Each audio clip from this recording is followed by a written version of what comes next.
మన ప్రభు అయిన యేసుక్రీస్తు నామంలో ఈ యొక్క ఆరాధనకు కూడి వచ్చిన మీ అందరికి కూడా నా హృదయపూర్వకమైన వందన తెలియజేస్తున్నాను.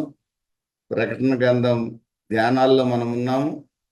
తప్పనిసరిగా ఈ ప్రకటన గ్రంథాన్ని ధ్యానించాలని మరి ప్రభు ఇచ్చిన ప్రేరేపణను బట్టి మీతో పంచుకోవాలని ఆశపడుతూ గత అనేక వారాలుగా మనం ప్రతి శనివారం కూడా ఈ ప్రకటన గ్రంథాన్ని ధ్యానిస్తూ వస్తున్నాం. ప్రకటన గ్రంథ ధ్యానము ఆశీర్వాదకరము. ప్రకటన గ్రంథము చదువువాడు దీవించబడతాడు. ప్రకటన గ్రంథము వినువాడు దీవించబడతాడు. ప్రకటన గ్రంథాన్ని బోధించువాడు దీవించబడతాడు. కనుక ప్రియమైన దేవుని బిడ్డలారా, వినుచున్న మీరు దీవించబడుచున్నారు, బోధిస్తున్న నేను దీవించబడుచున్నాను. మరి అదే విధంగా చదువుచున్న మనం కూడా దీవించబడుతూ ఉన్నాం. కాబట్టి శ్రద్ధగా వినడం కొరకు మరి జాయిన్ అయిన మీ అందరికి కూడా నేను నా హృదయపూర్వకమైన నిండు వందనాలు తెలియజేస్తున్నాను.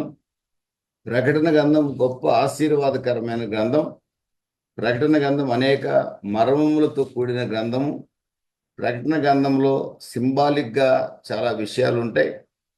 ప్రకటన గ్రంథాన్ని అర్థం చేసుకోవడం చాలా కష్టమనే ఉద్దేశంతో ప్రకటన గ్రంథాన్ని ధ్యానించేవారు తక్కువ మంది ఉంటారు. ప్రకటన గ్రంథాన్ని అనేకుల అభిప్రాయం ఏంటంటే ప్రకటన గ్రంథంలో ఉన్న సంఘటనలన్నీ రోమా ప్రభుత్వ కాలంలోనే జరిగిపోయాయని చెప్పేవారు ఉన్నారు. ప్రకటన గ్రంథంలో ఉన్న సంగతులన్నీ కూడా భవిష్యత్ తరాల్లో జరగబోతున్నాయని చెప్పే మనలాంటి వారు కూడా ఉన్నారు.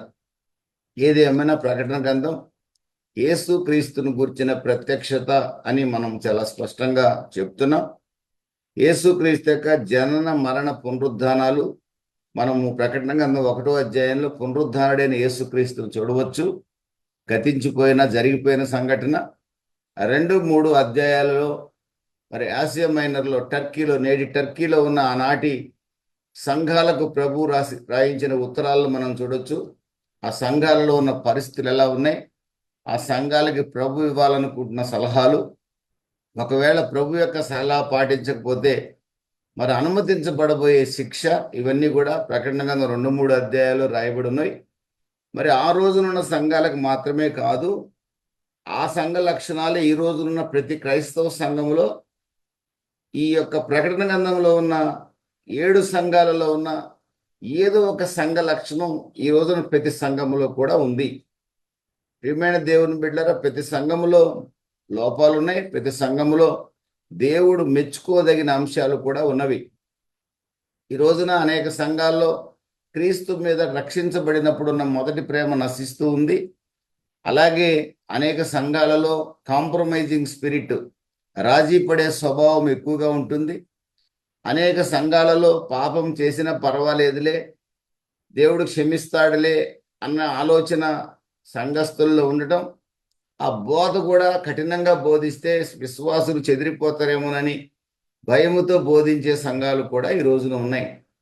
అలా కాకుండా నులివెచ్చని సంఘాలు, అటు భక్తి కావాలి ఇటు లోకము కావాలనుకునే సంఘాలు కూడా ఉన్నాయి. ఈ విధంగా కొన్ని హింసలు పడే సంఘాలు కూడా ఉన్నాయి. నమ్మకంగా ఉండి ప్రభు కొరకు శ్రమలు సహిస్తున్న సంఘాలు కూడా ఈ రోజున లేవని చెప్పడానికి లేదు. యథార్థమైన సంఘాలు, నమ్మకమైన సంఘాలు కూడా ఈ రోజున ఉన్నాయి. అన్ని రకాల సంఘాలు ఈ రోజున ఉన్నవి. ఈ ప్రకటన గ్రంథం 2, 3 అధ్యాయాలు రాయబడిన సంఘాలు ఈ రోజున సంఘాలతో పోల్చి పరిశుద్ధ బైబిల్ పండితులందరూ కూడా ఈనాటి సంఘ కాలానికి వాటిని వర్తింపు చేసినట్లుగా గతంలో మనం నేర్చుకున్నాం. ప్రకటన గ్రంథం 4, 5 అధ్యాయాల్లో ఎత్తబడిన సంఘాన్ని మనం చూడొచ్చు. పరలోకమందు సింహాసనం మీద ఆసీనుడైన దేవుడిని మనం చూడొచ్చు. ఆయన స్తుతిస్తున్న కోట్లాను కోట్ల దేవదూతలను చూడొచ్చు. సంఘంలో భాగమైన 24 పెద్దలు ఆయన స్తుతిస్తూ ఉన్న సందర్భాన్ని కూడా మనం ప్రకటన గ్రంథం 4, 5 అధ్యాయాల్లో చూడొచ్చు. ప్రకటన గ్రంథం 6వ అధ్యాయం నుండి ప్రియమైన దేవుని బిడ్డలారా 18వ అధ్యాయం వరకు కూడా దేవుని యొక్క ఉగ్రత కుమ్మరించబట్టం మనం చూడవచ్చును. అదేవిధంగా 17, 18 అధ్యాయాల్లో సంఘం ఎత్తబడిన తర్వాత 7 ఏళ్ల శ్రమల కాలం ఉంటుంది. ఆ శ్రమల కాలంలో ప్రపంచంలో ఉన్న మతాలన్నీ కూడా యేసు ప్రభుకు వ్యతిరేకంగా, అంటే ఇజ్రాయేల్కి వ్యతిరేకంగా, అంటే క్రైస్తవ్యానికి వ్యతిరేకంగా ఒక మతంగా సమకూర్చబడతాయి. ప్రపంచంలో ఉన్న అన్ని మతాల సమ్మేళనం జరుగుతుంది. దాన్ని ఫాల్స్ రిలీజియన్ అంటారు. కాబట్టి అన్ని మతాలు కలిసి ఒక లీడర్ని ఎన్నుకుంటా 7 ఏళ్ల శ్రమల కాలంలో. ఇది బైబిల్ స్పష్టంగా చెప్తుంది. అతన్ని అబద్ధ ప్రవక్త అంటారు. ఈ ఫాల్స్ ప్రాఫిట్ అనేవాడు లేస్తాడు 7 ఏళ్ల శ్రమల కాలంలో. సంఘం ఎత్తబడిన తర్వాత, మనం ఎత్తబడిన తర్వాత 7 ఏళ్ల శ్రమల కాలంలో చివరిలో ఈ అబద్ధ ప్రవక్తని, అంత్యక్రీస్తుని, ప్రపంచాన్ని పరిపాలించే ఒక రాజకీయ నాయకుడు తయారవుతాడు. యాంటీ క్రైస్ట్, క్రీస్తు విరోధి. అతను ఏ దేశానికి చెందినవాడు ఎవరనేది మనం చెప్పలేము. ప్రపంచాన్ని అంతా కూడా 7 సంవత్సరాలు ఇంచుమించుగా ఒక వ్యక్తి పరిపాలిస్తాడు. ప్రపంచాన్ని అంతా కూడా అన్ని మతాలు కలిసి ఒక నాయకుడిని ఎన్నుకొని, అబద్ధ ప్రవక్త చేతిలో అన్ని మతాలు ఉంటాయి. కాబట్టి ఈ యాంటీ క్రైస్ట్ అనేవాడు ప్రపంచ రాజకీయ నాయకుడు, ప్రపంచ మత నాయకుడిని, ప్రపంచ మతాలని నిర్వీర్యం చేస్తాడు అతనే. అది దేవుని చిత్త ప్రకారమే ప్రపంచ మతాలన్నీ కూడా నాశనం అవుతాయి ఒక రోజున. 18వ అధ్యాయం ప్రకటన గ్రంథంలో 7 ఏళ్ళు ప్రపంచాన్ని పరిపాలించిన క్రీస్తు విరోధి కూడా, ప్రియమైన దేవుని బిడ్డలారా, 19వ అధ్యాయంలో ప్రకటన గ్రంథం 19వ అధ్యాయంలో ప్రభు అయిన యేసుక్రీస్తు ఒలీవల కొండ మీదకి అడుగు పెట్టి క్రీస్తు విరోధిని, అతని యొక్క సైన్యాలను కూడా నాశనం చేయడం మనం చూడొచ్చు. ప్రకటన గ్రంథం 16వ అధ్యాయంలో హర్మెగ్దోన్ యుద్ధం జరుగుతుంది. ప్రపంచ దేశాలన్నీ కూడా ఇజ్రాయెల్ దేశం మీద యుద్ధానికి వస్తాయి. 7 ఏళ్ల శ్రమల కాలంలో ప్రారంభమవుతుంది యుద్ధాలు. 7 ఏళ్ల శ్రమల కాలం ముగింపులో ప్రభు అయిన యేసుక్రీస్తు జకర్యా గ్రంథం 14వ అధ్యాయంలో రాయబడినట్లుగా ఒలీవల కొండ మీదకి అడుగు పెట్టి ప్రపంచ దేశాల సైన్యాలన్నిటినీ కూడా ఆయన తన నోటి నుంచి వచ్చే వాడిగల ఖడ్గంతో సంహరించడం మనం చూడొచ్చు. 2 Thessalonians 2nd చాప్టర్లో తన నోటి ఊపిరి చేత సంహరిస్తాడని కూడా రాయబడింది. దేవుని స్తోత్రం కలుగును గాక. ప్రకటన గ్రంథం 19వ అధ్యాయంలో యేసు ప్రభు పరలోకం నుంచి దిగొస్తాడు భూమి మీదకి. ఆ దిగి వచ్చేటప్పుడు ఆయనతో తెల్లని వస్త్రాలు ధరించుకున్న, ప్రకటన గ్రంథం 4వ అధ్యాయము, 1 Thessalonica 4వ అధ్యాయం 13 నుండి 18 వాక్యాల్లో ఎత్తబడిన సంఘం, రాప్చర్ చేయబడిన సంఘం, ఎత్తబడిన సంఘం ఎవరైతే దేవునికి ఇష్టలుగా భూమి మీద బతుకుతారో, ప్రభు 7 సంవత్సరాల శ్రమల కాలానికి ముందు మేఘాల మీదకి వస్తాడు. తనకిష్టమైన సంఘాన్ని రమ్మని పిలుస్తాడు. ఎవరైతే రక్షింపబడి నమ్మకంగా ప్రభు కొరకు ఉంటారో వారు మరణించిన వారైనా బ్రతికున్న వారైనా మహిమ శరీరం ధరించి ప్రభు దగ్గరికి చేరతారు. సంఘం ఎత్తబడిన తర్వాత క్రైస్తవ సంఘం భూమి మీద ఉండదు. అయితే నామకార్థ సంఘాలు ఉంటాయి. యేసు ప్రభుని ఏదో నమ్ముకోవాలి కాబట్టి నమ్ముకున్న వాళ్ళందరూ మిగిలిపోతారు. నమ్మకంగా పాపాన్ని ఒప్పుకొని యేసు ప్రభు చేసిన త్యాగాన్ని అంగీకరించి మేము క్రీస్తు కొరకు బతుకుతామని తీర్మానం చేసుకున్న వారందరూ కూడా ప్రభు రాకడలో ఎత్తబడతారు. ఎత్తబడిన వారు 7 సంవత్సరాలు పరలోకంలో ఉంటారు క్రీస్తుతో కూడా. క్రీస్తుతో కలిసి వారు భూమి మీదకి, ప్రకటన గ్రంథం 19వ అధ్యాయంలో భూమి మీదకి వస్తారు. అందులో మీరు నేను ఉంటారని కూడా గతంలో మనం మాట్లాడుకున్నాం. దేవునికి స్తోత్రం కలుగును గాక. మనం నమ్మకంగా బతకటానికి ఇష్టపడుతున్నాం కనుక 20వ అధ్యాయంలో యేసుక్రీస్తు యొక్క 1000 ఏళ్ల పాలన ఉంటుంది. అదేవిధంగా 20వ అధ్యాయంలో గ్రేట్ వైట్ థ్రోన్ జడ్జిమెంట్, ధవళ సింహాసన తీర్పు. సృష్టి మొదలు నుండి యేసు ప్రభు 1000 ఏళ్ల పాలన ముగింపు వరకు చనిపోయిన పాపాత్ములందరూ, యేసు ప్రభువుని అంగీకరించని వారు యేసు ప్రభుని పైకి అంగీకరించామని చెప్తూ అంతరంగంలో యేసు ప్రభుకు విరోధంగా ప్రవర్తించిన వారందరూ కూడా క్రీస్తు 1000 ఏళ్ల పాలన తర్వాత చనిపోయిన వారందరూ కూడా లేస్తారు. వాళ్ళు ధవళ సింహాసనం మీద నిలబడతారు. వారందరూ కూడా ప్రభు మొట్టమొదటి వారు చేసింది సృష్టికర్త అయిన యేసు ప్రభువుని నమ్మకపోవటం మొదటి పాపం. రెండవది నమ్మి కూడా దేవునికి ఇష్టమైన జీవితాలు జీవించకపోవడం రెండవ పాపం. ఈ కారణాలను బట్టి ఆ వికెడ్ పీపుల్ అంతటి కూడా ప్రకటన గ్రంథం 20వ అధ్యాయంలో మనం గత వారం ధ్యానం చేశాము. వారందరినీ అగ్నిగుండంలో వేస్తాడు. ప్రభు అగ్నిగుండానికి పంపిస్తాడు, లేక్ ఆఫ్ ఫైర్కి పంపిస్తాడు. ఆ ప్రకటన గ్రంథం 20వ అధ్యాయం చివరి వాక్యాల్లో మీరు చూస్తే 13వ వాక్యం నుండి 15వ వాక్యం వరకు ఆ 10వ వాక్యం రాయబడిన మాట, యుగ యుగములు రాత్రింబగళ్ళు బాధింపబడతారు. అగ్నిగుండంలో పడ్డ ప్రతి ఒక్కడు కూడా యుగ యుగములు రాత్రింబగళ్ళు బాధింపబడతారు. అది యుగయుగములు బాధ. కానీ ప్రభు అయిన యేసుక్రీస్తుని నమ్ముకొని నమ్మకంగా ప్రభు కొరకు బతికేవారు యుగయుగములు ఆనందముతో ప్రకటన గ్రంథం 22వ అధ్యాయం 1 నుండి 6 వాక్యాల ప్రకారంగా యేసుక్రీస్తు ముఖ దర్శనాన్ని చేస్తూ వ్యాధి బాధలు లేని ఆ రాజ్యములో యుగయుగములు బ్రతుకుతారు. కనుక పాపాన్ని విసర్జిస్తే ఆశీర్వాదం, పాపాన్ని హత్తుకుంటే భయంకరమైన శిక్ష ఉందనే మాట బైబిల్ స్పష్టంగా చెప్తుంది. ఈ కుమారుని విశ్వసించువాడు నిత్య జీవము గలవాడు. కుమారుడు ఎవరంటే ప్రభు అయిన యేసుక్రీస్తు, రక్తం చిందించిన యేసుక్రీస్తుని విశ్వసిస్తే అతడు నిత్యత్వంలో ఉంటాడు. అంటే దేవునితో యుగయుగములు సంతోషంగా సమాధానంగా దేవుని ముఖ దర్శనాన్ని చేస్తూ జీవిస్తాడు. లేదు, యేసుక్రీస్తు చిందించిన రక్తాన్ని తిరస్కరించిన, యేసుక్రీస్తుని నమ్ముకున్నానని చెప్పి అపనమ్మకంగా బ్రతికిన ఖచ్చితంగా అగ్ని ఆరని పురుగు చావని స్థలానికి వెళ్తాడనే మాట వాస్తవం. దాన్నే నరకం, దాన్నే యమలోకం అంటారు. ప్రభు దగ్గర ఉంటానే పరలోకము లేదా స్వర్గము లేదా ఏ పేరు పిలవండి, దేవుని రాజ్యం అది. బైబిల్ స్పష్టంగా చెప్తున్న మాటే మనం పంచుకుంటున్నాం. 20వ అధ్యాయం లాస్ట్ వాక్యం రాయబడింది, ఎవరి పేరైనను జీవ గ్రంథమందు రాయబడినట్టు కనపడని ఎడల వాడు అగ్నిగుండంలో పడవేయబడును. జీవ గ్రంథం అనేది ఒక గ్రంథం ఉంది. ఆ జీవ గ్రంథంలో ప్రియమైన దేవుని బిడ్డలారా, నిజమైన రక్షణ పొందిన వారి పేర్లు మాత్రమే ఉంటాయి. పెళ్లి కొరకు బాప్తిసం పొంది అలాగే బ్రతికితే, అంటే నామకార్థం బ్రతుకులోనే బ్రతికితే జీవ గ్రంథంలో పేరు ఉండదు. బాప్తిసం పొందినంత మాత్రాన జీవ గ్రంథంలో పేరు ఉండదు. యేసుక్రీస్తు నా పాపాలన్నీ మోసి నా కొరకు శాపగ్రస్తుడయ్యాడు. యేసు ప్రభు నా కొరకు రక్తం చిందించాడు. ఆయన్ని నమ్ముకుంటే నా పాపానికి క్షమాపణ దొరుకుతుంది.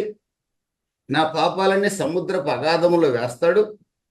నన్ను కడిగి శుద్ధి చేస్తాడని రోమీలకు రాసిన పత్రిక 10వ అధ్యాయంలో రాయబడినట్లుగా యేసు ప్రభుని నా పాపాలన్నీ మోసాడని, యేసు ప్రభు నా కొరకే మరణించాడని, పాతి పెట్టబడి పునరుద్ధానుడై తిరిగి లేచాడని, యేసు ప్రభు నా కొరకు తిరిగి లేచి ఈ రోజున పరలోకంలో తండ్రి కుడి పార్శ్వంలో కూర్చున్నాడని, ఆయన ఒక రోజున ఈ భూమిని 1000 ఏళ్ళు పరిపాలించబోతున్నాడని, 1000 ఏళ్ల తర్వాత నూతన సృష్టి ఆయన చేయబోతున్నాడని, ఆ సృష్టిలో అదే పరలోకమని నిత్యరాజ్యమని, ఆ సృష్టిలో నేనుండాలని ఎవరైతే ఆశపడి పాపాన్ని ఒప్పుకొని విడిచిపెట్టి నిజమైన రక్షణ పొందుతారో,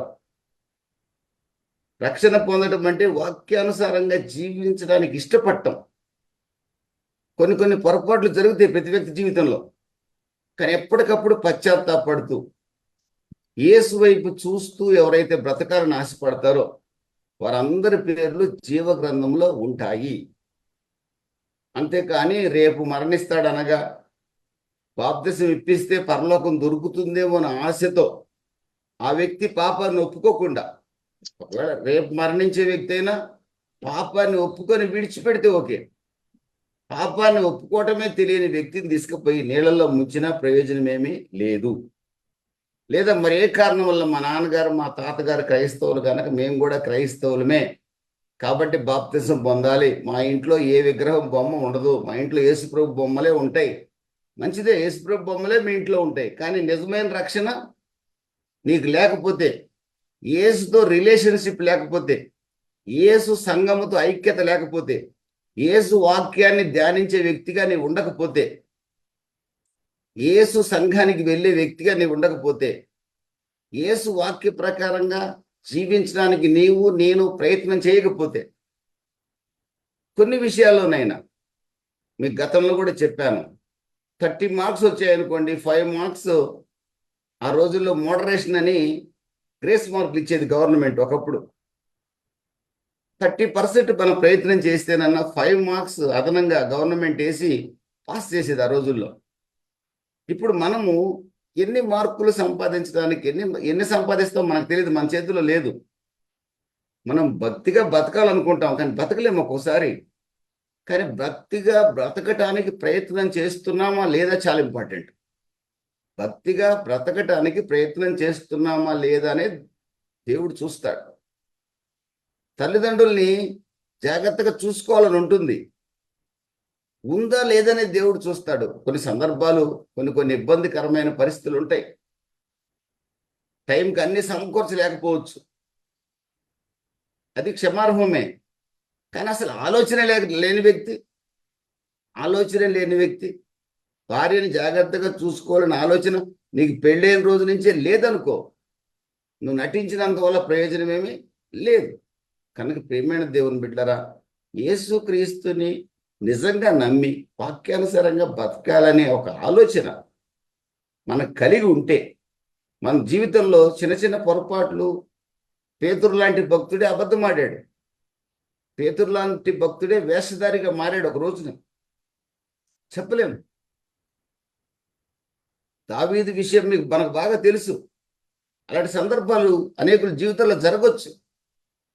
కానీ దేవునిలో నడవాలి, దేవునిలో నిలవాలి, దేవుని వాక్యానుసారంగా బతకాలి. ఏ రోజుకైనా యేసు ప్రభు ముఖాన్ని చూడాలనే ఆశ, యేసు ప్రభు పోలికగా మారాలనే ఆలోచన మనం గనక కలిగి ఉంటే, కలిగి ఉన్నప్పుడు ఏం చేస్తాము? ఖచ్చితంగా కొన్ని మార్గాల్లోనైనా దేవుని మార్గాల్లో నడుస్తాం. కొన్ని మార్గాల్లో పక్కకు తప్పినా మెజారిటీ దేవుని వాక్యానుసారంగా ప్రవర్తించడానికి ప్రయత్నం చేస్తాం, ఆశ మనకుంటే. అలా కాకుండా ఏదో బాప్తిజం పొందాను, మేము మొదటి నుంచి క్రైస్తవులు అనే పేరుతో దేవుడిని నమ్ముకున్నానని చెప్పి సంఘంలో చాలా పెద్దగా ప్రెసిడెంట్గా, సెక్రటరీగా కూడా ఉండి నడిచే మార్గం అంతా లోకానుసారమైన మార్గమే అయితే, పశ్చాత్తాపం అనేది నీ మనసులో, నా మనసులో లేకపోతే జీవ గ్రంథంలో మన పేరు ఉండదు. ఒకవేళ లాస్ట్ మినిట్లో ఎవరైనా పాపాన్ని ఒప్పుకొని విడిచిపెట్టినా జీవ గ్రంథంలో దేవుడు పేరు రాస్తాడు. ఖచ్చితంగా శిలువ మీద దొంగ పేరు లాస్ట్ మినిట్లో దేవుడు రాశాడు. అలాంటి అవకాశాలు కూడా చాలా మందికి రావచ్చు. ఎందుకంటే బైబిల్లో ఒక ఉదాహరణ ఉంది. 10ంటికి వచ్చాడు కూలి పనికి, అతనికి ఒకే జీతం. సాయంత్రం 5ంటికి వచ్చారు కూలి పనికి, అతనికి అదే జీతం. ఏ వయసులో రక్షణ పొందాము, ఏ కులం నుంచి రక్షణ పొందాము, ఏం చదువుకొని రక్షణ పొందాము, యేసు ప్రభువుకు అవసరం లేదు. నిజమైన రక్షణ మన పేర్లు జీవ గ్రంథంలో లిఖించబడేట్టుగా చేస్తుంది. ఈరోజు మన పరిస్థితి ఏమిటంటే, ఒకవేళ దేవునికి వ్యతిరేకమైన దోషం మనలో ఏమైనా ఉన్నా వెంటనే ఒప్పుకొని విడిచిపెడితే ప్రభు తప్పనిసరిగా మనల్ని తన జీవ గ్రంథంలో మన పేరు లిఖించబడిన పేరుని తుడిపివేయకుండా ఆ నిత్యరాజ్యంలో మనల్ని ప్రవేశించడానికి ప్రభు అర్హులుగా మారుస్తాడు. ప్రియమైన దేవుని బిడ్డలారా, ప్రకటన గ్రంథం 21వ అధ్యాయంలో మనం వెళ్దాం. అంతటా నేను క్రొత్త ఆకాశమును క్రొత్త భూమిని చూచితిని. మొదటి ఆకాశమును మొదటి భూమి గతించిపోయెను, సముద్రమును ఇక లేదు. మరియు నేను నూతనమైన యెరూషలేమును పరిశుద్ధ పట్టణం తన భర్త కొరకు అలంకరింపబడిన పెళ్లి కుమార్తె వలె సిద్ధపడి పరలోకమందున దేవుని యొద్ద నుండి దిగి వచ్చుట చూచితిని. ఇప్పుడు ఇదిగో దేవుని నివాసం మనుషులతో కూడా ఉన్నది. ఆయన వారితో కాపురం ఉండును, వారు ఆయన ప్రజలయుందురు. దేవుడు తానే వారి దేవుడై ఉండి వారికి తోడయుండును. ఆయన వారి కన్నుల ప్రతి బాష్ప బిందువును తుడిచివేయును. మరణం ఇక ఉండదు, దుఃఖమైనను ఏడుపైనను వేదనైన ఇక ఉండదు. మొదటి సంగతులు గతించిపోయినని సింహాసనము నుండి వచ్చిన గొప్ప స్వరము చెప్పుట వింటిని. అప్పుడు సింహాసనాసనుడైన వాడు, ఇదిగో సమస్తమును నూతనమైనవిగా చేయుచున్నానని చెప్పెను. మరియు ఈ మాటలు నమ్మకమును నిజమునైనవి గనక వ్రాయుమని ఆయన నాతో చెప్పుచున్నాడు. మరి ఆయన నాతో ఇట్లనెను, సమాప్తమైనవి నేనే ఆల్ఫయు ఒమేగయు, అనగా ఆదియు అంతమునై ఉన్నవాడను. తప్పికొని వారికి జీవజలముల బొగ్గులోని జలమును నేను ఉచితముగా అనుగ్రహించును. జయించువాడు వీటిని స్వతంత్రించుకొనును. నేను అతనికి దేవుడినై ఉండును, అతడు నాకు కుమారుడై ఉండును. పిరికివారు, అవిశ్వాసులు, అసహ్యులు, నరహంతకులు, వ్యభిచారులు, మాంత్రికులు, విగ్రహారాధికులు, అబద్ధికులందరూ అగ్ని గంధకములలో మండు గుండములో పాలు పంపులు పొందుదురు. ఇది 2వ మరణము. ప్రియమైన దేవుని బిడ్డలారా, ప్రకటన గ్రంథం 21వ అధ్యాయం నుండి 8 వాక్యాల మధ్యలో ఆ నూతన సృష్టిలో మానవుని యొక్క జీవితం ఎలా ఉంటుంది అనే దాన్ని ఈ చోట స్పష్టపరుస్తుంది. ఆ తర్వాత వాక్యాలలో మనం నెక్స్ట్ వీక్ ధ్యానించబోయే వాక్యాల్లో నూతన యెరూషలేము పట్టణాన్ని గూర్చిన దాని యొక్క మెజర్మెంట్స్, దానికి సంబంధించిన వివరాలు మనం నెక్స్ట్ వీక్లో ప్రభు చిత్తం మీద ధ్యానం చేద్దాం. అలాగే నూతన యెరూషలేము పట్టణాన్ని ఎలాంటి రాళ్లతో కట్టారో ఆ రాళ్లకున్న ప్రాముఖ్యత ఏంటో కూడా మనం ధ్యానం చేద్దాం. ఈ రోజున మనం 1 నుండి 8 వాక్యాల వరకు 21వ అధ్యాయంలో మనం ధ్యానం చేయబోతున్నాం. యోహాను భక్తుడు చూస్తున్నాడు. ఆయన ఏం చూస్తున్నాడంటే క్రొత్త ఆకాశము కొత్త భూమిని చూస్తున్నాడు. ఆయన మొదటి ఆకాశం మొదటి భూమి గతించిపోయాయి, కంప్లీట్గా వాషౌట్ అయిపోయాయి, కంప్లీట్గా నాశనం అయిపోయాయి. కొందరి భక్తుల యొక్క అభిప్రాయం ఏంటంటే ఈ పాత భూమిని పాత ఆకాశాన్ని దేవుడు రెన్యూ చేస్తాడంటే మనం పాత బిల్డింగ్ని కొంతమంది రకరకాల మోడల్ చేసి గోడలు కొన్ని అలాగే ఉంచి మధ్యలో గోడలు తీసేసి రెనోవేట్ చేస్తారు పాత బిల్డింగ్ని. అలా చేస్తాడని కొందరు భక్తులు అభిప్రాయపడతారు.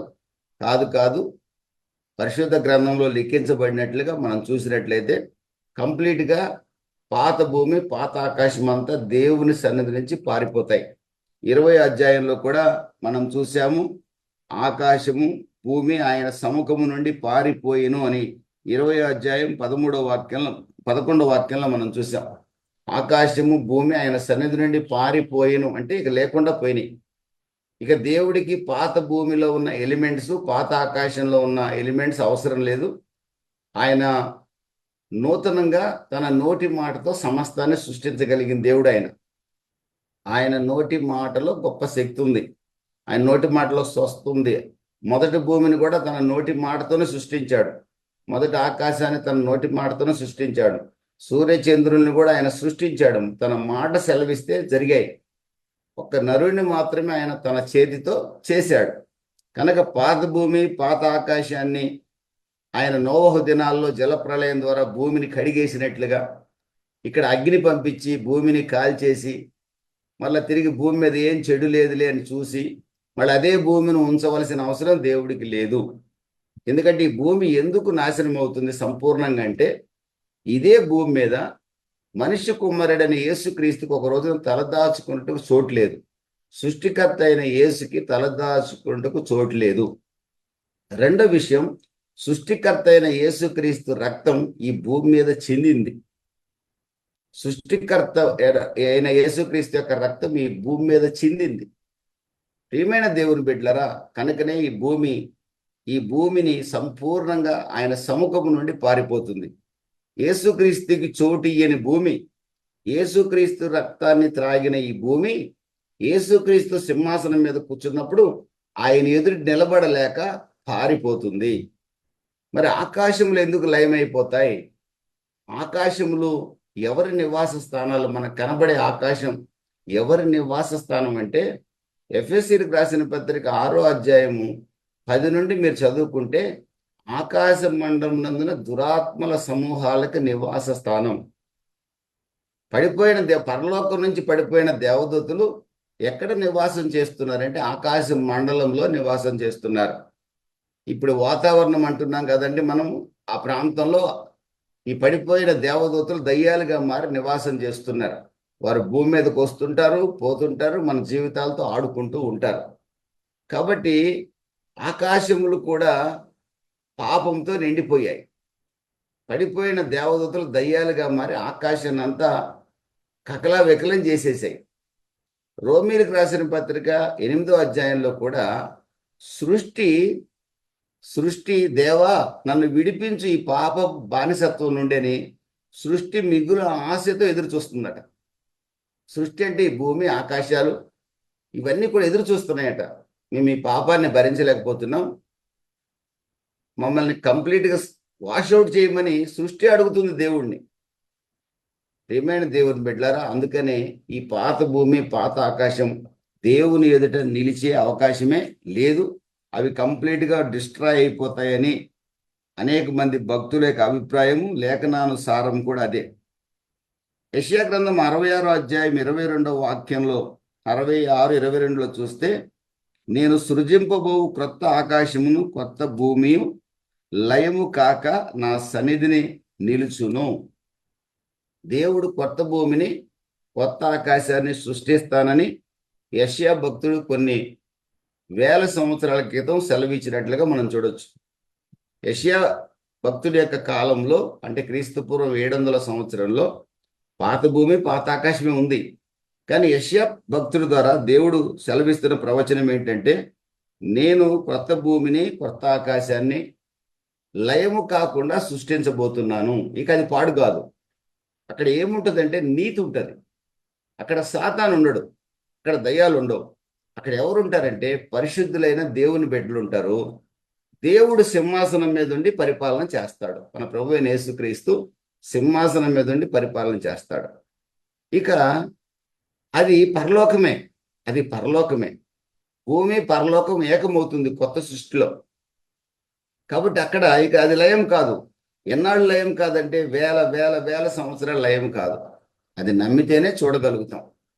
యెషయా గ్రంథం 65వ అధ్యాయంలో కూడా మనము 17వ వాక్యంలో చూస్తే, ఇదిగో నేను క్రొత్త ఆకాశమును కొత్త భూమిని సృజించుచున్నాను, మునుపటివి మరవబడును, జ్ఞాపకమునకు రావు.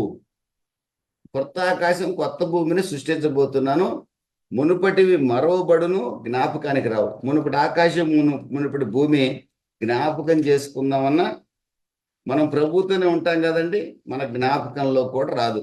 ఒకప్పుడు మా ఇల్లు ఎక్కడ ఉండేది, ఒకప్పుడు మా దేశం ఎక్కడుండేది, ఒకప్పుడు మా ఊరు దగ్గర ఈ నది ఉండేది, మనం జ్ఞాపకం చేసుకుందామన్నా జ్ఞాపకానికి రావు. ఆ సూర్యుడు అక్కర్లేదు, చంద్రుడు అక్కర్లేదు, దేవుడే అక్కడ వెలుగుగా ఉంటాడని లేఖన భాగాలు సెలవిస్తున్నాయి.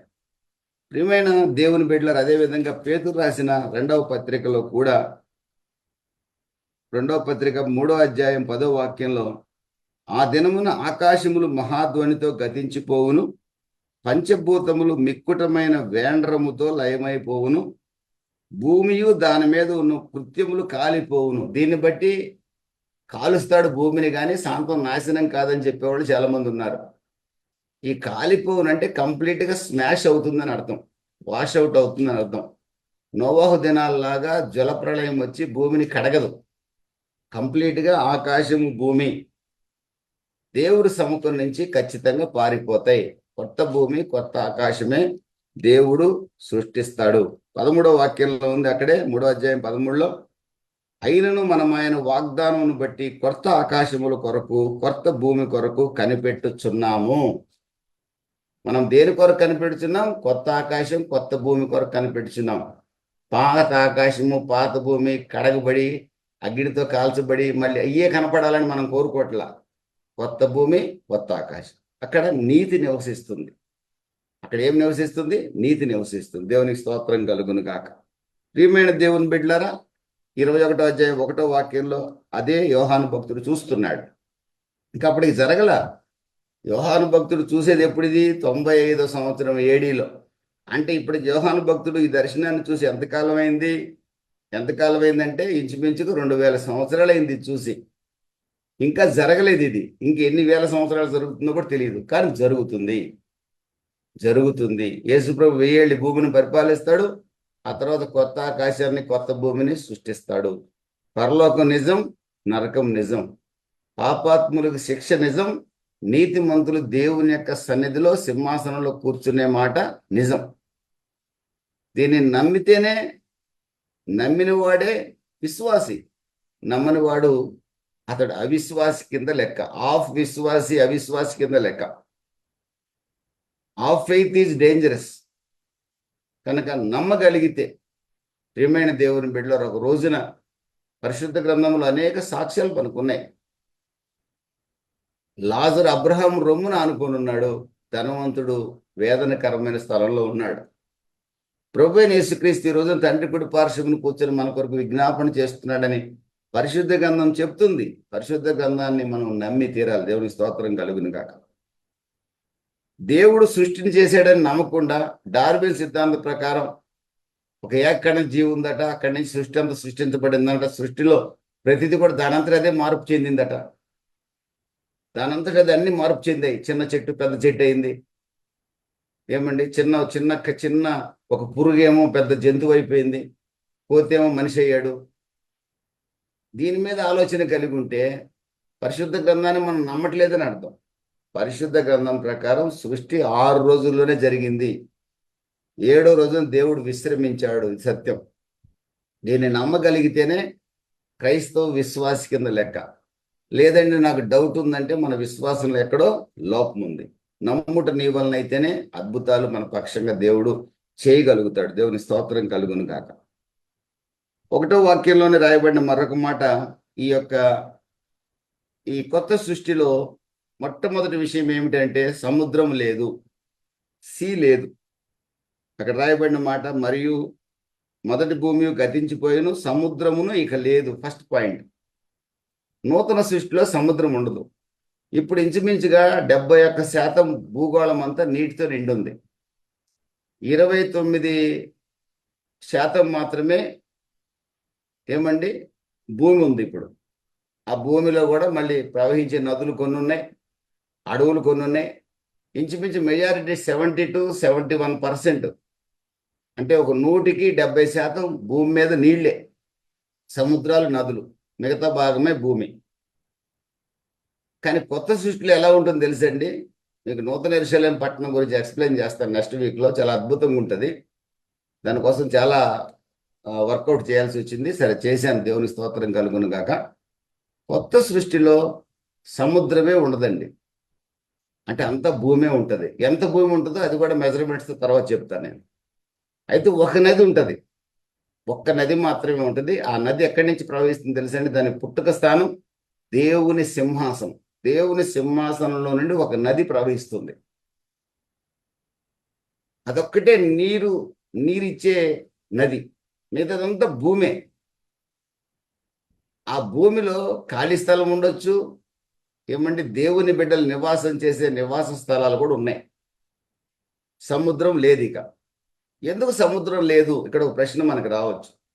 ప్రకటన గ్రంథం 13వ అధ్యాయంలో ఈ యాంటీ క్రైస్ట్ అనేవాడు ఎక్కడి నుంచి వచ్చాడని కనుక మనం చూస్తే, ఒకసారి ప్రకటన గ్రంథం 13వ అధ్యాయం 1వ వాక్యం నేను చదువుతాను. మరియు 10 కొమ్ములను 7 తలలు గల ఒక కోరమృగము సముద్రంలో నుండి పైకి వచ్చుట చూచితిని.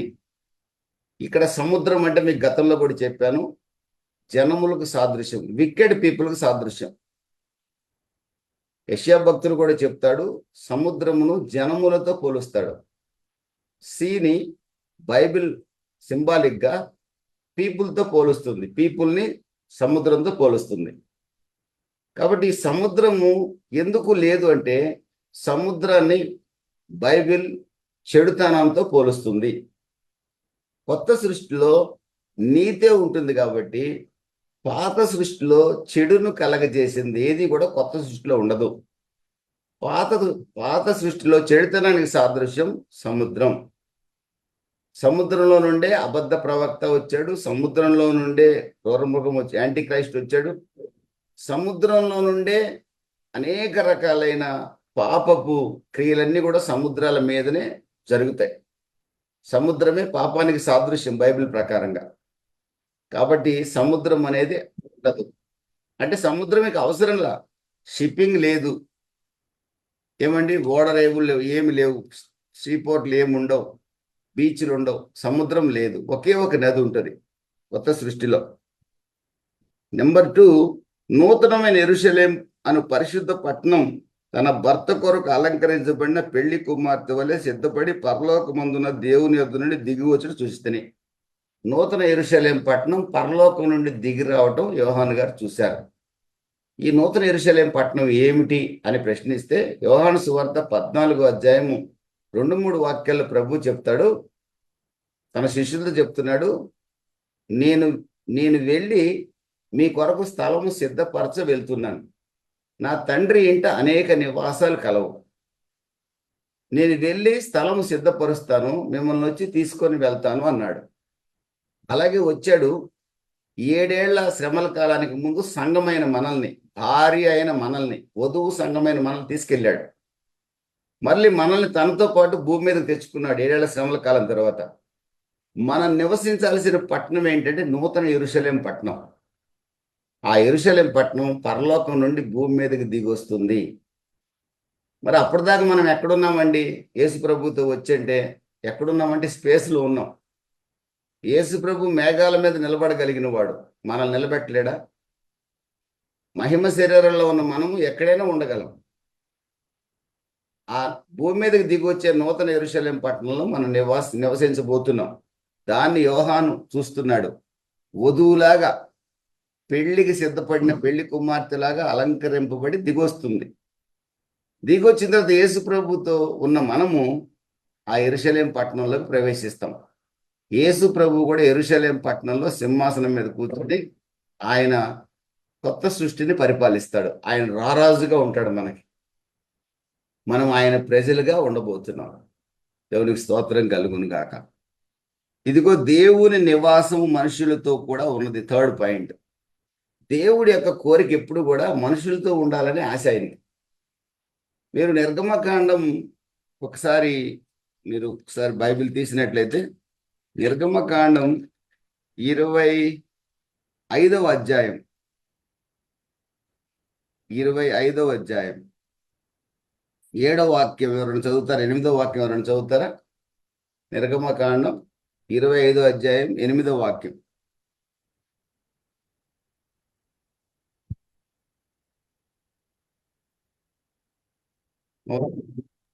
నేను వారిలో నివసించున్నట్లు వారు నాకు పరిశుద్ధ స్థలము నిర్మింపవలెను. నేను వారిలో నివసించినట్లు వారు నాకు పరిశుద్ధ స్థలము నిర్మింపవలను. దేవుడు ఇశ్రాయేలీయుల అరణ్య యాత్రలో కూడా దేవుని యొక్క కోరిక ఏంటంటే దేవుడు మానవులతో నివసించాలని ఆయన ప్రత్యక్ష గుడారాన్ని కట్టమని మోషేకి చెప్పాడు. ఏదైనా తోటలో ఆదాం అవ్వల్ని సృష్టించిన దేవుడు వారితోనే సంచరించాడు.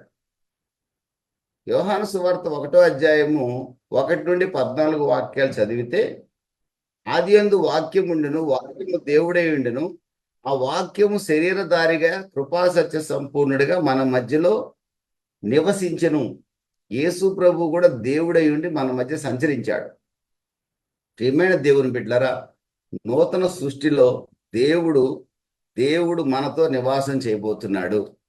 దేవుడికి మనతో ఉండడం అంటే చాలా ఇష్టం. కొత్త సృష్టిలో దేవుడు మనతోనే ఉంటాడు. ఆయన ఇంకెక్కడికి పోడు. ఏదైనా తోటలో కూడా వారితోనే ఉన్నాడు. కానీ వారు ఏం చేశారు? ఆయనకి తెలుసు, కానీ వారు పాపం చేశారు. కానీ ఆ రోజున కొత్త సృష్టిలో పాపం చేయడానికి సాతాను లేడు. మనల్ని పాపానికి ప్రేరేపించే వారు ఎవరు కూడా ఉండరు. ఆయన వారితో కాపురం ఉండును, వారు ఆయన ప్రజలై ఉందరు. మనమందరం ఆయన ప్రజలై ఉంటాం. దేవుడు తానే వారికి దేవుడై ఉండి వారికి తోడై ఉండును. కొత్త సృష్టిలో దేవుడు మనకు తోడుగా ఉంటాడు. మనల్ని విడవడు, ఎడబాయడనే వాగ్దానం ఆ రోజు నెరవేరుతుంది కంప్లీట్గా. మనము ఆయన మనమే ఉంటాం. ఎన్ని కోట్ల మంది ఉంటారో నాకు తెలియదు, కానీ చాలా కోట్ల మంది ఉంటారు. అందులో నేను ఒకడిని. దేవుని స్తోత్రం కలుగును కాక. దేవుడే మనకు తోడుకుంటాడు. దేవుడు కనుదృష్టి మన మీద ఉంటాం కాదండి. దేవుడిని మనం రోజు చూస్తూనే ఉంటాం. ఆ నూతన యెరూషలేం పట్టణంలో, కొత్త సృష్టిలో ఆయన వారి ప్రతి బాష్ప బిందువును తుడిచివేస్తాడు. ఆ నూతన యెరూషలేం పట్టణంలో దేవుడిని చూసి చాలా మంది సంతోషంగా బాష్ప బిందువులు వస్తాయి వాళ్ళ కళ్ళకి. మనం కూడా యేసు ప్రభువుని చూసినప్పుడు చాలా ఆనందం కలుగుతుంది, ఆశ్చర్యం కలుగుతుంది. కొన్ని మనకు అనుకోని సంఘటనలు జరిగినప్పుడు, మన జీవితంలో అద్భుతాలు జరిగినప్పుడు చేస్తాం. ఒక్కోసారి మన పిల్లలకు అనుకోకుండా మంచి పొజిషన్లోకి వచ్చారనుకోండి, ఏడుస్తాం. ఎందుకు ఏడుస్తున్నారు అంటే ఆనంద బాష్పాలు. ప్రభువైన యేసుక్రీస్తుని చూసినప్పుడు, ఆ నూతన సృష్టిని చూసినప్పుడు మనకి గొప్ప ఆనందం కలిగి బాష్పాలు వస్తాయి. మనకు అప్పుడు కష్టాలతో వచ్చే కన్నీళ్లు కాదు అవి. కష్టాలతో వచ్చే కన్నీళ్ళన్నీ ఆయన తుడిచేశాడు. అక్కడికి ఎంటర్ అవుతానే కన్నీళ్ళే ఉండవు. ఆనందంతో కూడిన కన్నీళ్లు కూడా ఇక అవసరం లేదు. ఎందుకంటే ఆయనే మనము ఆయన ఏకమై ఉంటాం. దేవునికి స్తోత్రం కలుగును గాక. మరణం మీకు ఉండదు. మరణించడం అనేది ఉండదండి. ఇప్పుడు మరణం ఎందుకు వచ్చింది? పాత సృష్టిలో ఆదాము చేసిన పాపం వల్ల మరణం వచ్చింది. క్రొత్త సృష్టిలో పాపం చేసేవాడే ఉండడు. ఎందుకంటే సైతానే లేడు కదా. ఇక మరణమే ఉండదు. దుఃఖమైన, ఏడుపైన, వేదనైనా ఉండదు. మీకు ఎవరు చనిపోయినప్పుడు మనం ఎందుకు ఏడుస్తాం చెప్పండి? ఎవరు చనిపోరు అనుకోండి, మనకు ఎందుకు ఏడుపు వస్తుంది? పొరపాటు కూడా రాదు. మరణం ఉండదు, దుఃఖం ఉండదు, ఏడుపులు పెడబొబ్బలు పెట్టాల్సిన అవసరంలా. ఎందుకంటే మనం దేని కొరకు ఏడ్చి ఏడ్చి ఏడ్చి ఏడ్చి ప్రార్థన చేసిన అవసరంలా. చిన్న జ్వరం వచ్చింది మన పిల్లలకి అంటేనే కళ్ళమ్మ నీళ్ళు వస్తాయి ఇప్పుడు మనకి. ఆ రోజున మనం ఏడ్చి ప్రార్థన చేయాల్సిన అవసరం లేదు, ఎందుకంటే దేవుడే మన ఎదురుగా ఉంటాడు. అక్కడ వేదన ఉండదు, ఏడుపు ఉండదు, ఏ కొరత ఉండదు. ఏమండి, అసలు ఏ దిగులు చింత కూడా ఉండదు అక్కడ కొత్త సృష్టిలో. ఇది పరలోకం అంటే ఇలా ఉంటుంది. దానికి వర్ణించండి ఎలా, ఏ రంగులో ఉంటుంది. ఏమండి, అక్కడ దేవదూతలు ఏ ఏ బట్టలు వేసుకొని ఉంటారు, మనం ఏ బట్టలు వేసుకొని ఉంటాం, ఇవన్నీ ఊహాజనితాలు అవసరంలే. మనందరం మహిమ శరీరాలతో ఉంటాం, తెల్లని వస్త్రాలు ధరించుకొని ఉంటాం. మన ఇళ్ళు ఎలా ఉంటాయి, డబుల్ కాట్లు ఉంటాయా? కొంతమంది పరలోకంలో కూడా పెళ్లి చేసుకుంటారని చెప్పేవాళ్ళు కూడా ఉన్నారంట. అది జరిగే పని కాదు. మహిమ శరీరాలతో ఉన్న వాళ్ళు వివాహం చేసుకునే అవకాశమే లేదు. పరలోకంలోకి ఇంచుమించుగా ఈ శరీరంతో ఎవరు చేరలేడు, మహిమ శరీరంతోనే చేరగలుగుతాడు నాకు తెలిసినంత వరకు. పరలోకంలో ఉద్యోగాలు ఉంటాయా, వ్యాపారాలు ఉంటాయా, అవన్నీ బైబిల్ ఇంకా వివరంగా ఏమి ఇవ్వల. అప్పుడు ఆయన అప్పగిస్తే చేద్దాం. ఏదైనా తోటలో ఆదాముని వ్యవసాయం చేయమన్నాడు దేవుడు. మరి పరలోకానికి వెళ్ళిన తర్వాత కొత్త సృష్టిలోకి వెళ్ళాక మనల్ని ఏం చేయమంటే అది చేద్దాం. ఈ లోపలనే కంగారు పడిపోయి అక్కడ ఏముంటాయి అవసరం. అక్కడ దేవుడు ఉంటాడు. మనకు కన్నీరు ఉండదు, బాధ ఉండదు, వేదన ఉండదు, మరణం ఉండదు, ఎవరు చచ్చిపోయే పని లేదు. మనం దుఃఖపడాల్సిన అవసరం అంతకంటే లేదు. మొదటి సంగతులు గతించినని సింహాసనం నుండి వచ్చిన గొప్ప స్వరం వింటిని యోహాను వింటున్నాడు. ఇక్కడ యోహాను రాస్తున్నాడు ఇవన్నీ కూడా. సింహాసనాసీనుడైన వాడు అంటే దేవుడు అంటున్నాడు, ఇదిగో సమస్తమును సమాప్తమైనవిగా చేయుచున్నానని, సమస్తము నూతనమైనవిగా చేయుచున్నాను, మొత్తం నూతనమైపోయింది ఇక అని ఆయన చెప్తుంటే యోహాను వింటున్నాడు. దేవునికి స్తోత్రం కలుగును గాక. ఈ మాటలు నమ్మకం, నిజం కనుక వ్రాయుమని దేవుడే స్వయంగా యోహానుకి చెప్పాడు. ఇవి నిజం, ఇందులో అబద్ధం లేదు. దేవుడు పలికే మాట ఎప్పుడు సత్యం. నేను అబద్ధాలు ఆడతాం, కానీ దేవుడు అబద్ధం ఆడటం దేవుడికి తెలియదు. ఆయన అబద్ధం ఆడనేరని దేవుడు. మాట అన్నాడంటే నెరవేరుస్తాడు. యోహాను దుఃఖం ఉండదు, వ్యాధి ఉండదు, బాధ ఉండదు, మరణం ఉండదు, కన్నీరు కార్చే పని లేదు, ఏమి సముద్రం అక్కర్లేదు. ఇదిగో ఇవి నమ్మకం, నిజం, రాయి పుస్తకంలో అని చెప్పాడు. యోహాన్ రాస్తూ ఉన్నాడు. మరి అదే స్వరం అంటున్నాడు, నేను ఆల్ఫా ఒమేగా, ఆది అంతం, ఐఎమ్ ఫస్ట్ అండ్ లాస్ట్. నేనే మొదటి వాడను, కడపటి వాడను. మొదటి వాడను నేనే, మళ్ళీ తిరిగి తిరిగి వచ్చి కడపటి వాడను అంటే మళ్ళీ మొదటి వాడిలో కలిసిపోయేది కూడా నేనే. నా ముందు ఏ దేవుడు లేడు, నా తర్వాత ఎవడు ఉండడు. అసలు నాకు ఎండే లేదు. నేను నిరంతరము జీవించు దేవుణ్ణి. సృష్టికర్త అంటే నిరంతరం జీవించువాడు, అవతారం చాలించేవాడు కాదు. ఆల్ఫా ఒమేగా నేనే. భూత భవిష్యత్ వర్తమాన కాలాల్లో ఏకరీతిగా ఉండే దేవుడు నేనే, మారని దేవుడు నేనే. కాబట్టి నేను మాట చెప్పానంటే సత్యం. మీ మాట మీద నిలబడేవాళ్ళు కాదు మీరు, కానీ నా మాట సత్యం. దేవుడు చెప్తున్నాడు యోహాను భక్తుడికి. మరి ఆయన నాతో ఇట్లనను, సమాప్తమైనవి నేనే ఆల్ఫయు ఒమేగయు, ఆది అంతమై ఉన్నాను. తప్పికొని వానికి జీవజలముల బొగ్గలోని జలము నేను ఉచితంగా అనుగ్రహిస్తాను. దప్పికొని వారికి నిరంతరము నా జీవజలాన్ని త్రాగే అవకాశం నేను ఇస్తాను. యోహాను సువార్త 4వ అధ్యాయంలో ఒక స్త్రీ భక్తి చేస్తుంది, పాపము చేస్తుంది. 6 కుటుంబాలు పాడు చేసింది, మళ్ళీ యాకోబు మందిరానికి వెళ్ళి ఆరాధన చేస్తున్నానని చెప్తుంది. ఆ భక్తిలో సంతోషం లేదు. ఈరోజు చాలా మంది భక్తిలో సంతోషం లేదు. క్రైస్తవులకు కూడా, మనకు కూడా చాలా మందికి సంతోషం లేదు. ఎందుకు నమ్ముకున్నామో తెలియట్లేదు, సంతోషం కలగట్లా. ఇక యేసు ప్రభువు నమ్మని వాళ్ళకి ఎక్కడా సంతోషం లేదు. వాళ్ళ భక్తిలో ఏదో వేదన. భక్తిలో సంతోషంగా ఉండాలి. దేవునికి స్తోత్రం కలుగును గాక. ఎప్పుడు సంతోషం వస్తుందంటే యేసు ప్రభు ఇచ్చే జీవజలాలు తాగినప్పుడు సంతోషం వస్తుంది. ఆ సంతోషానికి ఉదాహరణ ఏంటంటే సాక్ష్యం ప్రకటిస్తాం. యేసు నా జీవితాన్ని మార్చాడని సమరయ స్త్రీ సాక్ష్యం చెప్పింది. ఆమె సాక్ష్యాన్ని బట్టి అనేకులు రక్షింపబడ్డారు. అది నిజమైన సంతోషం అంటే. ఆమె జీవజల నీళ్లను తాగింది ఆమె. మీరు నేను త్రాగి ఉంటే అనేకులకు మేము యేసు ప్రభువుని నమ్ముకున్నామని సాక్షులుగా మనం బతుకుతాం. లేదు ఇంకా యేసు ప్రభుని ఎందుకు నమ్ముకుని నాకే అర్థం కావట్లేదంటే, నువ్వు జీవజలముల ఊట మీరు తాగలేదని అర్థం. ఇక్కడ యేసు ప్రభు అంటున్నాడు, ఇక్కడ దేవుడు అంటున్నమాట, నా యొద్దకు వచ్చు వారికి జీవజలముల ఊటను తప్పికొంటే ఎవడైనా నేను ఇస్తా.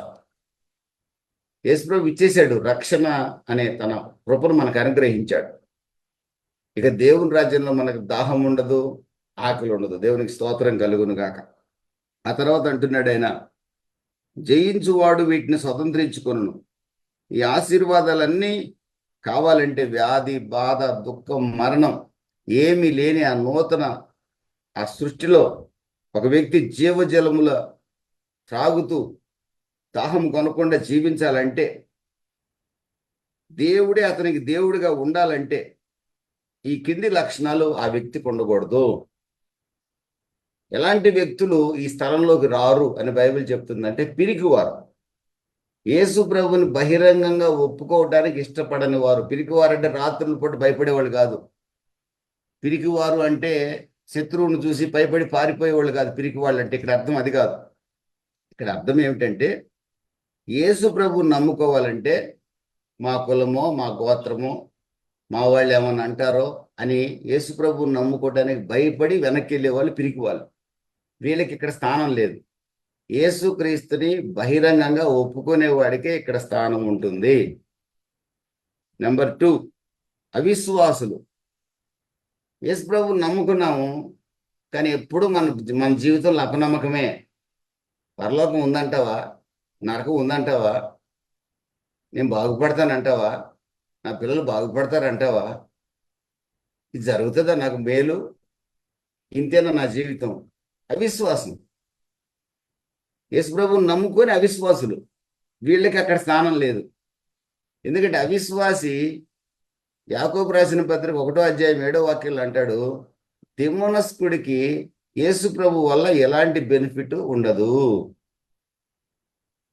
తిమోనస్కుడైన వాడికి యేసు ప్రభు వల్ల ఎలాంటి లాభం ఉండదు. నమ్మితే కంప్లీట్గా యేసు ప్రభువుని నమ్మాలి, లేదంటే సైతాన్ని పట్టుకుంటే నిత్యాగ్నిలో కాలొచ్చు. యేసు ప్రభువు నమ్ముకుంటే కంప్లీట్గా నమ్మాలి. 2 పడవల మీద కాలేస్తానంటే వాడు ఏ మేలు కూడా యేసు ప్రభు ద్వారా పొందలేడు. అవిశ్వాసులు అంటే ఇలాంటి వాళ్ళు అనమాట. దేవుడు నమ్ముకున్నామంటారు, కానీ కడుపులో అంతా, లోపలంతా, హృదయంలో అంతా అవిశ్వాసమే. పిరికివారు, అవిశ్వాసులు, అసహ్యులు. ఇక అసహ్యులు అంటే ఇక అసహ్యమైన కార్యాలు చేసేవాళ్ళు. ఇక యేసు ప్రభువు నమ్ముకోకుండా చేసేవాళ్ళని నేను చెప్పను. ఇక్కడ నమ్ముకోకుండా చేసేవాళ్ళు అందరూ నిత్యాగ్ని గుండానికి వెళ్ళిపోయారు. వాళ్ళు కూడా ఉండొచ్చు ఇందులో. అసహ్యులు ఎట్టి పరిస్థితుల్లో కూడా ఈ నూతన సృష్టిలోకి రారు. నరహంతకులు, యేసు ప్రభువుని నమ్ముకొని కత్తిపోటు మాటలు పలికే వాళ్ళు ఉన్నారు.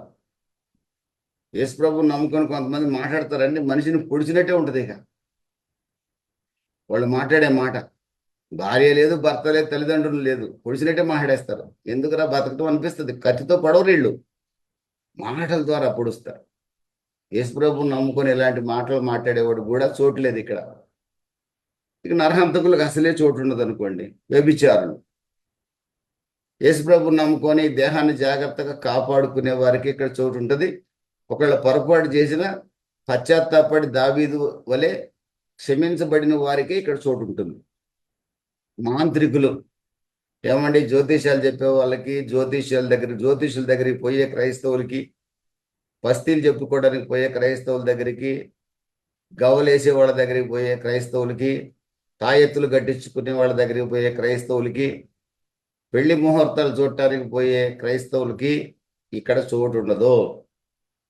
దేవుడు సృష్టించిన ప్రతిరోజు మంచి రోజే. ప్రతిరోజు మంచి రోజే. మంచి రోజులు చూసే వాళ్ళకి ఇక్కడ స్థానము ఉండదు.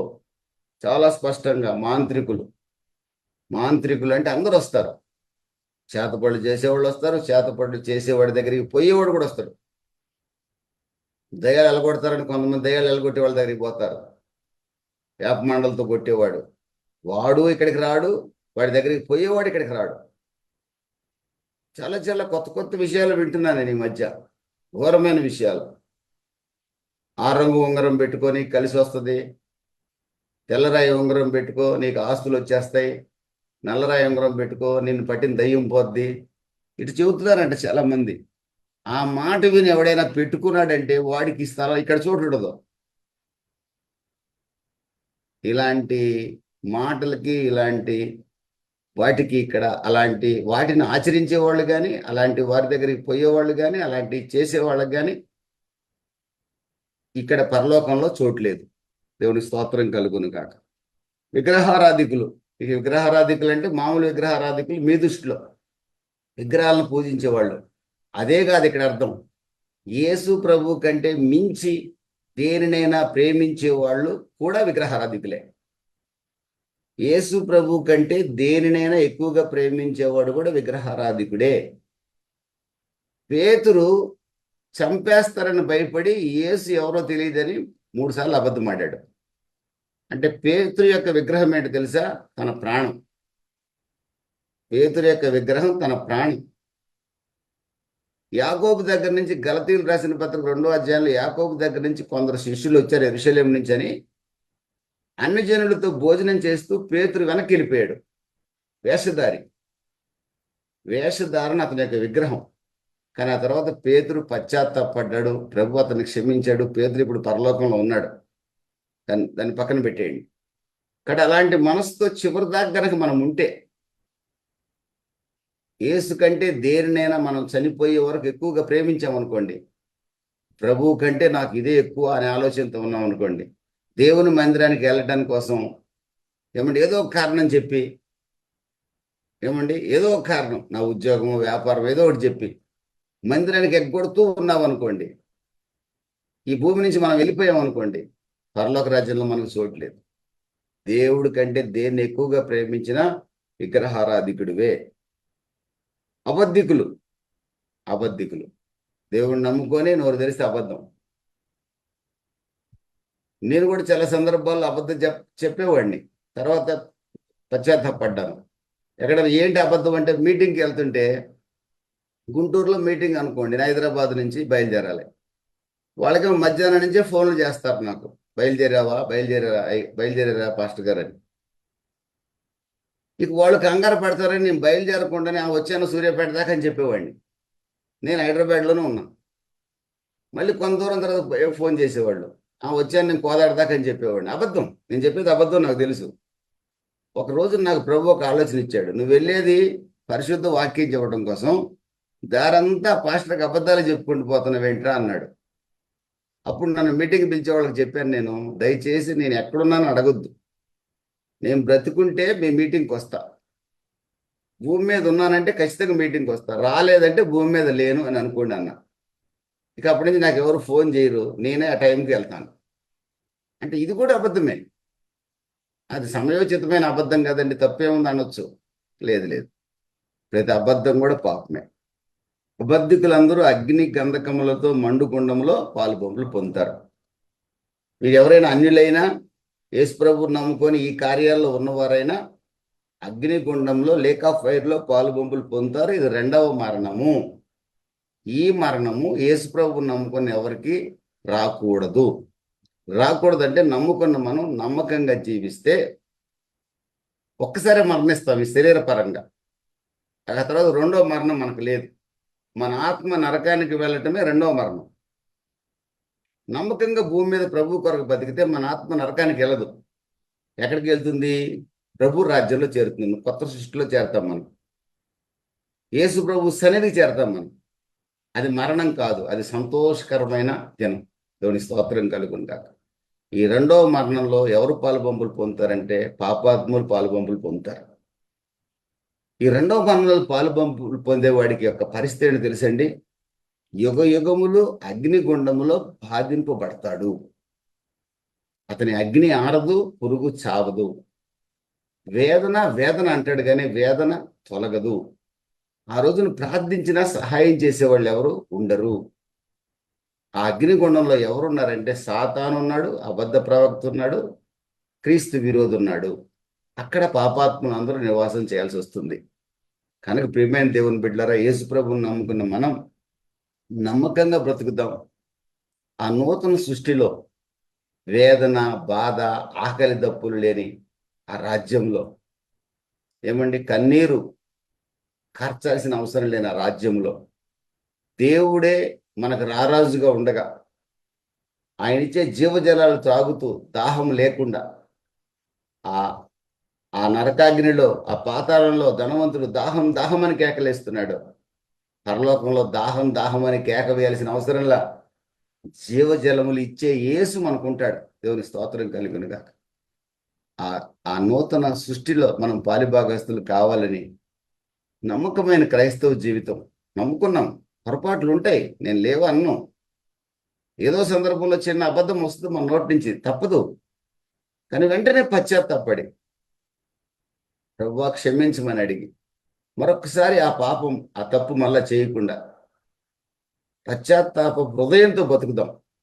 తప్పనిసరిగా ప్రభు మనల్ని ఆ నూతన సృష్టిలో పాలిభాగస్తులుగా చేస్తాడు.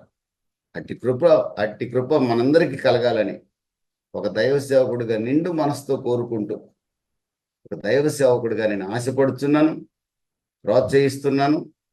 మనం మాత్రమే కాదు, మన వారు కూడా ఆ స్థలంలో ఉండాలని నేను ఆశపడుతున్నాను. ప్రభు ఈ కొద్ది మాటలు దీవించి ఆశీర్వదించును గాక. ప్రార్థన చేసుకుందాం.